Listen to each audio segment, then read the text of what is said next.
Hi friends, పట్టు చీరని ఎలా వాష్ చేయాలో చూపిద్దాం అనుకుంటున్నాను ఈరోజు.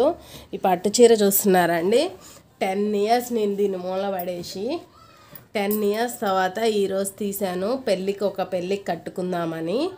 సో 10 ఇయర్స్ మూల పడేసేసి అలానే కట్టుకోవాలంటే నాకు మనసు ఒప్పట్లేదు. డ్రై క్లీనింగ్కి ఇవ్వాలంటే 1 వీక్ పట్టిద్ది. నాకేమో రేపే పెళ్ళి ఉంది. సో దీన్ని వాష్ చేసేసి ఐరన్ చేసేద్దాం అనుకుంటున్నా. పెద్దవాళ్ళ దగ్గర సజెషన్ తీసుకున్నా, వాష్ చేయొచ్చు అని చెప్పారు.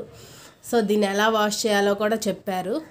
అదే మీకు కూడా వీడియో చూపిద్దాం అనుకుంటున్నాను. నాకు సక్సెస్ అవుతే వీడియో మీకు అప్లై చేస్తాను. చూడండి ఎలా వాష్ చేయాలో ఈ పట్టు చీర అనేది. చూస్తున్నారా, ఇది కంచి పట్టు చీర ప్యూర్లీ. బాగుంది కదా శారీ? నచ్చిందా? నచ్చితే కామెంట్ రూపంలో చెప్పండి నా శారీ ఎలా ఉందో. దీన్ని వాష్ చేద్దాం పదండిగా. ఒక బకెట్లో కొన్ని వాటర్ తీసుకోండి. ఆ వాటర్లో సాల్ట్, కల్లుప్పు, రాక్ సాల్ట్, కల్లుప్పుని ఇలా బాగా కలిపి కరగతీయండి. నీళ్ళల్లో ఉప్పు అనేది కలిసిపోయి కరిగిపోవాలి. ఆ కరిగిపోయిన దాంట్లో చీరని ఇలా కుచ్చిళ్ళలాగా చేసుకోండి. అడ్డంగా పెట్టుకుంటే ముడత అనేది ఏ చీరకైనా ముడత అనేది ఎక్కువ రాదు. నిలువుగా నానబెట్టుకుంటే ముడత వస్తాయి చీరలు. చూసారు కదా, ఇలా అడ్జస్ట్ చేసుకొని ఇలా ముంచేయండి. పట్టు చీరలు అంటే మ్యాక్సిమం చాలా వరకు కలర్ పోతాయి ఫ్రెండ్స్. అందుకనే కలర్ పోకుండా ఉండాలంటే కొంచెం ఉప్పులో నానపెట్టాలి అంట. ఉప్పులో నానపెడితే లైట్గా కలర్ పోతుంది, అసలే పోదు అని కాదు, కలర్ అయితే పోతుంది కానీ కొంచెం పర్వాలేదు. ఉప్పులో నానపెట్టుకోండి ఫస్ట్. తర్వాత మీరా షాంపూ తీసుకున్నాను. మీ దగ్గర కుంకుడుగాయల రసం ఉన్నా కానీ కుంకుడుగాయల రసం చాలా బెటర్ అంట. మనకి అంత బద్ధకం కదా, అందుకని మీరా షాంపూ తీసుకున్నాను రెడీమేడ్గా. ఆ షాంపూని కూడా వాటర్లో కలిపేయండి. కలిపేసేసి ఇప్పుడు షాంపూలో నానపెట్టండి చీరని. ఒక 2 మినిట్స్ నానపెట్టేశాను. ఎక్కువ నానపెట్టాలన్న మనసొప్పలే, కలర్ పోతుందని. చూస్తున్నారు కదా, ఇలాగా మొత్తం చీరకి షాంపూ మొత్తం పట్టేటట్టు ఇట్లా అనుకున్నాను. ఇలా ఫాల్ దగ్గర ఏమన్నా మరకలు ఉంటే గనక ఇలా రబ్ చేసుకోండి షాంపూ వాటర్ తోటే. ఇప్పుడు ఈ షాంపూ వాటర్లో ఇది ఒక 2 మినిట్స్ వదిలేయండి. ఇలాగా 2 మినిట్స్ తర్వాత నేను తీసేసాను. 2 మినిట్స్ తర్వాతే ఇట్లా రబ్ చేసింది కూడా. 2 మినిట్స్ తర్వాత ఇప్పుడు జాడించుకుందాం. షాంపూ అనేది పోవాలి.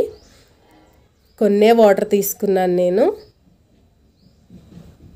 ఒక్కసారే జాడిచ్చాను. పట్టు చీర కదా, సో చూస్తున్నారు కదా, ఎక్కడ వాటర్లో పెట్టిన కలర్ పోతూ ఉంది. పట్టు చీర అంటేనే మ్యాక్సిమం కలర్ పోద్ది. తక్కువలో తక్కువ పోవడం కోసం మనం ఉప్పులో నానపెడుతున్నాం. ఒకసారి జాడిచ్చేసాక మళ్ళీ ఇప్పుడు కొంచెం మంచి స్మెల్ కోసం కంఫర్ట్, రేపు పెళ్ళిలో మంచి స్మెల్ రావాలి కదా, అందుకనే కంఫర్ట్ వేసాను. కంఫర్ట్ కూడా కొన్నే వాటర్ తీసుకోండి కంఫర్ట్కి. దీన్ని ఒక 2 మినిట్స్ ఇలా వదిలేసాను. 2 మినిట్స్ తర్వాత తీసి నీళ్లు ఓడగట్టండి. మీరు చేత్తో అయితే పిండకండి, ఇలా ఒక కర్ర ఉంటే ఆ కర్రకి వేసేయండి. చూస్తున్నారు కదా, ఒక ఇద్దరు హెల్ప్తో ఇలా చీరని ఆరేసుకోండి. మంచిగా దులిపి గట్టిగా రివర్స్లో, చూసారా ఫాల్ ఫ్రంట్ ఉంది, రివర్స్లో ఆరేసుకోండి.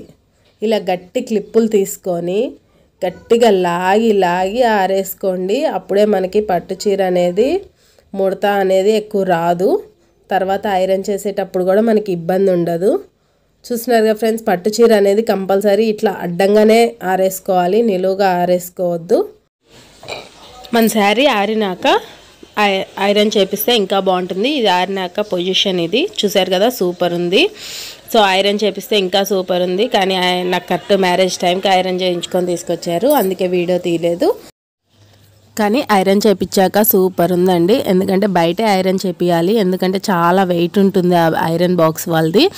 ఆ ఐరన్ బాక్స్ అయితేనే మన పట్టు చీర అనేది స్మూత్ ఫినిషింగ్ వస్తుంది. మన ఇంట్లో వెయిట్లెస్ ఐరన్ బాక్స్కి నీట్గా రాదు. సో బయట ఐరన్ చేయించండి. పట్టు చీరని మనం భయం లేకుండా ఉతుక్కోవచ్చు. అలా అయితేనే పూజలకి చీరలు మంచిగా ఉంటుంది. సో ఫ్రెండ్స్ చూసారు కదా, పట్టు చీర మీరు భయం లేకుండా ఉతుక్కొని ఐరన్ చేసుకోండి.